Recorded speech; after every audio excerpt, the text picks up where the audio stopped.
Let's get started with our first news. Conor has officially dropped out of the Irish presidential race, shocking both fans and critics who had just begun to rally around his bold announcement.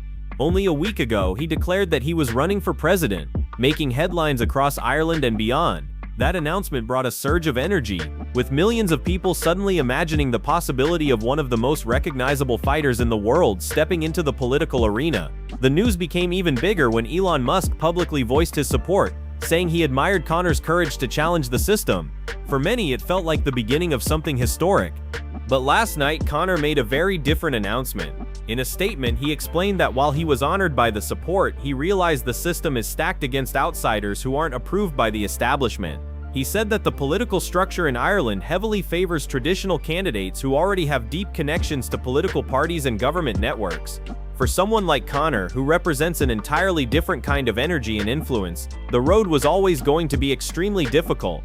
He went on to reveal that this decision didn't come lightly. Over the past few days, Conor spoke with his family, weighing the personal and professional challenges that come with running such a demanding campaign. He admitted that the timing simply isn't right, with his fighting career, his businesses, and his personal life already pulling him in so many directions. Adding the weight of a national political race proved to be too much at this stage. Still, Conor made it clear that this is not the end of his political journey. In fact, he emphasized that this is only the beginning. He promised that the people haven't heard the last of him when it comes to politics, and that his voice will continue to grow stronger in the years ahead. He believes his platform, his popularity, and his connection with everyday people give him something unique that traditional candidates simply don't have.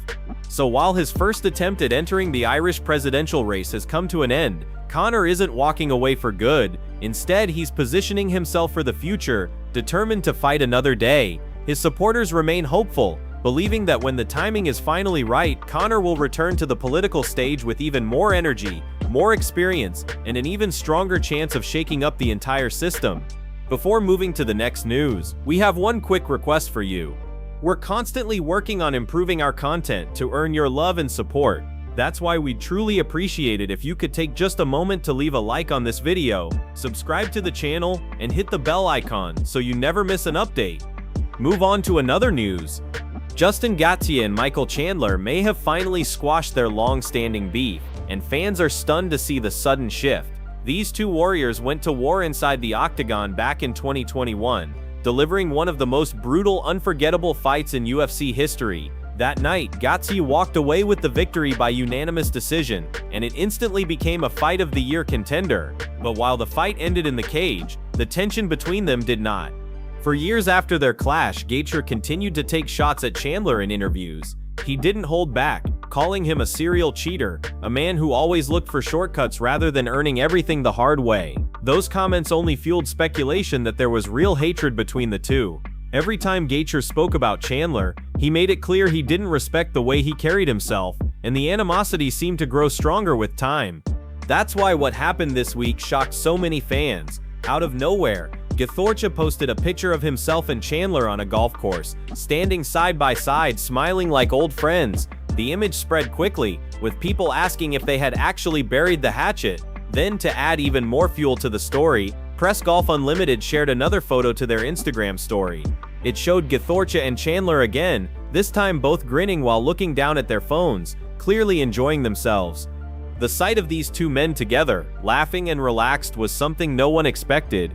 After years of insults and accusations, it looks like they've found some kind of common ground. Maybe time healed the bitterness. Maybe being out on the golf course, away from the pressure of fighting, allowed them to connect in a different way. Whatever the reason, fans are seeing a completely new dynamic between them.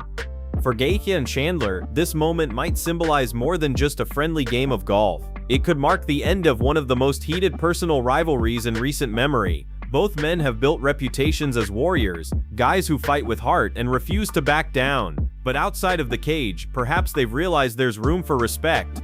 So now, after years of tension, we're witnessing a surprising new chapter. Justin Gaethje and Michael Chandler, once bitter rivals, are now smiling side by side, showing the world that even in the fight game, old grudges can be let go.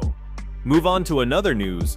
Khamzat is known for his relentless style, and one of the biggest parts of his game has always been his takedowns. He recently broke down his methods in a way that gives fans and fighters a real glimpse into how he approaches the art of wrestling inside the cage. He explained that the key is not just to shoot blindly. Instead, every takedown should be set up with purpose. He said, "We're going to work on takedowns today. When I punch, I'm not just throwing hands to hurt, I'm also setting up an opening. I don't always shoot right after a punch, but throwing strikes first creates a reaction, and when there's a reaction, there's an opportunity." Khamzat emphasized that going directly for a takedown without throwing anything first is risky. If you shoot without creating pressure, your opponent has more chance to counter. He explained that when he punches, the opponent has no choice but to defend, and that's when he sees the door open. He added, "When you punch and he covers up, he gives you the space you need. From there, I just go in, change levels, and take him down."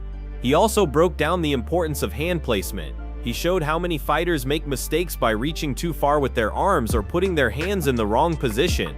If you go with your hand like this, you're going to block yourself. But if you turn it like this, it's better. It's smoother and you don't hurt yourself. He stressed that technique is about efficiency, not forcing things. Small details like hand position can make the difference between a clean takedown and ending up stuck in a scramble. Khamzat also reminded everyone that MMA is a sport where injuries are part of the process. He said, "This is MMA. You're going to hurt something in your body. That's normal. But you need to know how to hurt less and still get the job done. It's better to avoid breaking something. A little pain is okay, but don't put yourself in a position where you can't fight."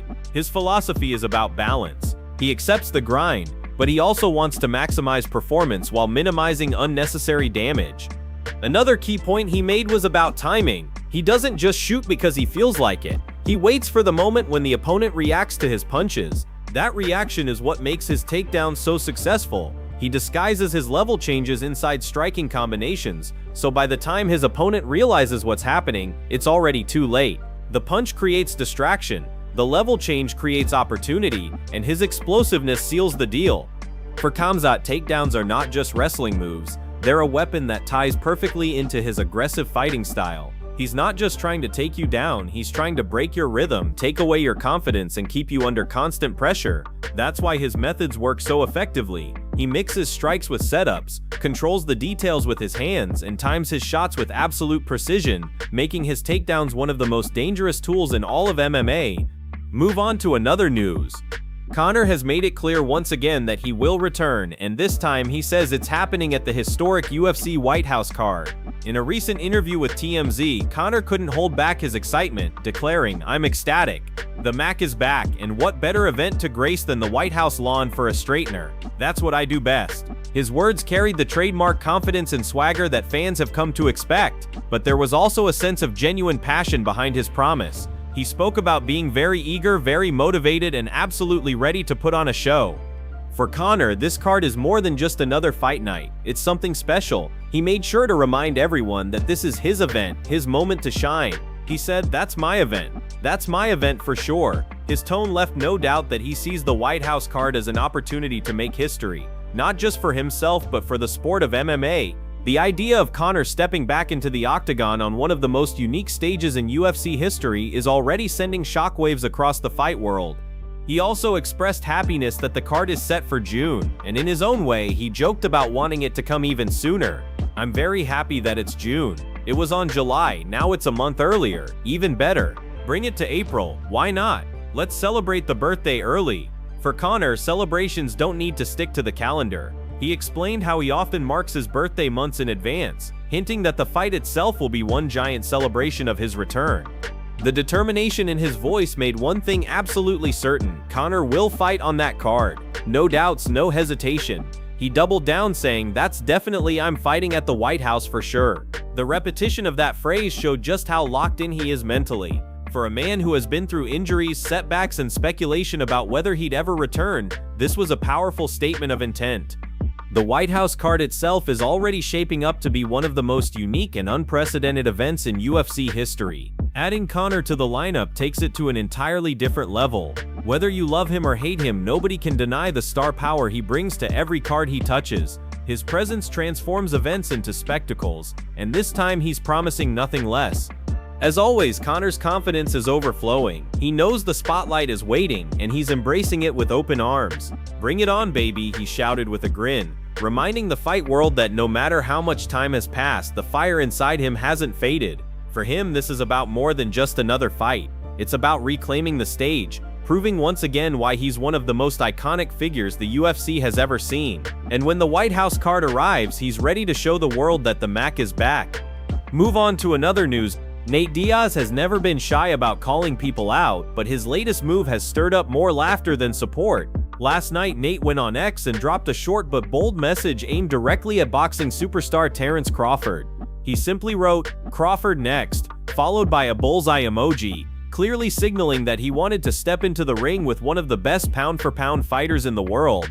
But instead of rallying behind him, the MMA community absolutely roasted him for the call-out. Almost immediately, replies started pouring in, and they weren't holding back. The top comment mocked him, saying, "What are you even talking about?"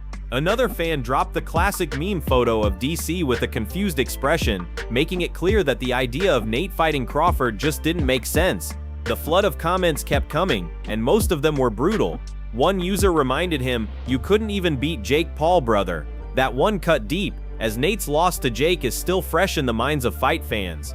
The roasting didn't stop there. Someone else wrote, "Nobody wants to see that bull." Another piled on with, "I want what you're smoking now." That jab played into Nate's well-known reputation for being open about his lifestyle choices, turning his call-out into an easy target for jokes.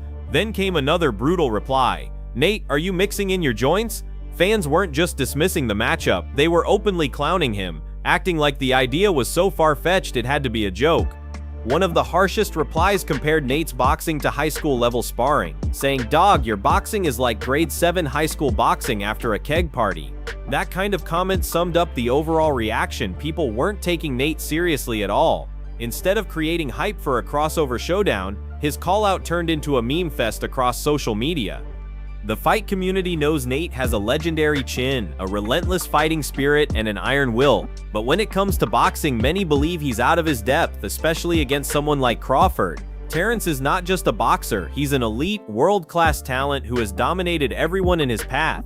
Fans see a matchup between the two as completely unrealistic, more like a mismatch than a spectacle. For Nate, this kind of reaction isn't new. His career has always been marked by bold statements, controversial moments, and the ability to stir the pot. But this time, instead of respect or intrigue, he got roasted from all sides.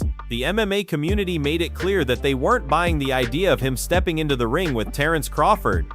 Still, this is Nate Diaz. Whether fans are laughing, roasting, or doubting, he doesn't care. He thrives on attention, he thrives on chaos, and he thrives on being the one to say what no one expects. But for now, his call-out of Crawford has gone down as another classic internet moment, one where the roast stole the spotlight more than the challenge itself.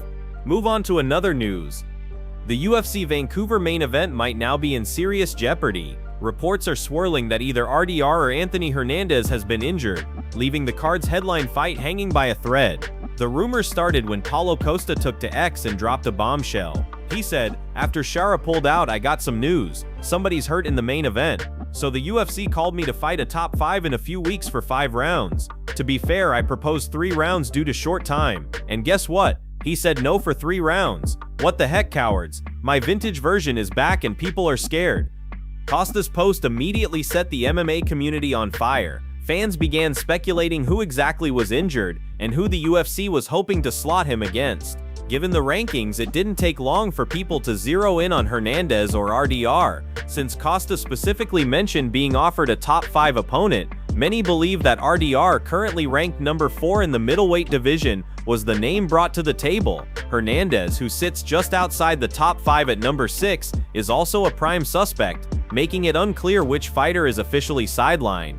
Adding fuel to the fire, Borrell also chimed in online, clearly eager to seize the opportunity. He wrote, "I heard someone got hurt. Just call me and I'm in. 5 rounds, of course, because I'm not like some guy that said yes to only 3 rounds. That jab was clearly aimed at Costa, who had admitted to preferring a shorter fight given the limited preparation time. Borrell's confidence and willingness to step in only intensified the speculation and excitement. As of now, the UFC hasn't made any official announcements about who is injured or what will happen to the Vancouver card. but the fact that Costa received a call and that Borlak was publicly volunteering his services strongly suggests that changes are coming.